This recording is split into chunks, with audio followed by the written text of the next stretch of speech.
Dahil sa mangga. Dahil sa mangga. Ayan. Okay. Unang tata ko garin ede, kumalabog. Pagkalabog sabi nung may-ari, ay, pusa lang siguro yun. Ede, lakad na naman ako, no? Maya-maya, kumalabog na naman.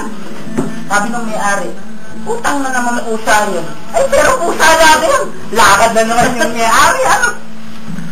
Nung pangatlo, ayan nga, kumalabog na, ayan na. Pagtulas ko, gumanyan. Tapos nagdudugo na yung ganyan. Ang dugo niya gumagalapay ng garin. Ayan. Yung matanda, siguro naiinis na, hindi na naniniwala. Kinatay yung shotgun. Sino yan? Gumana ano? Sabi ko, pusa lang po!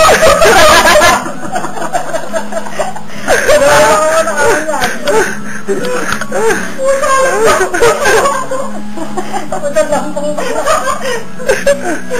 po!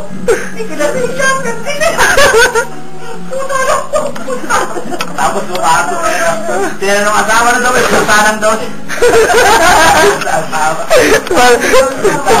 Tumasagot. Yung isa kong gwardiya, masamang-masama ang loob. Bakit? Hindi nakapasok.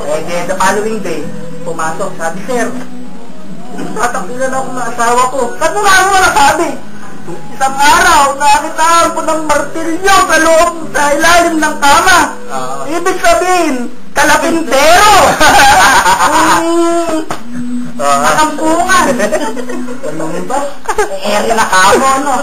Nung isang araw naman, yung isang gwardiya ko naman, nawawala naman yung nakuha naman niya, pala. Sir, asawa ko, kalampungang piyon. Kasi nakita. Ang pala. Yung pangatlo, Naku, sir!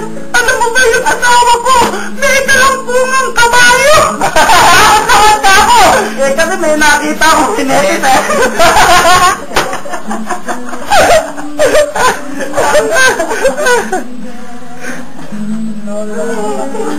Ano ba yan? Nakita ng hineti, ayun, kalampungang pala. Simulan lang mangga, commercial. Okay. Lagay namin sa aming mani. Talaga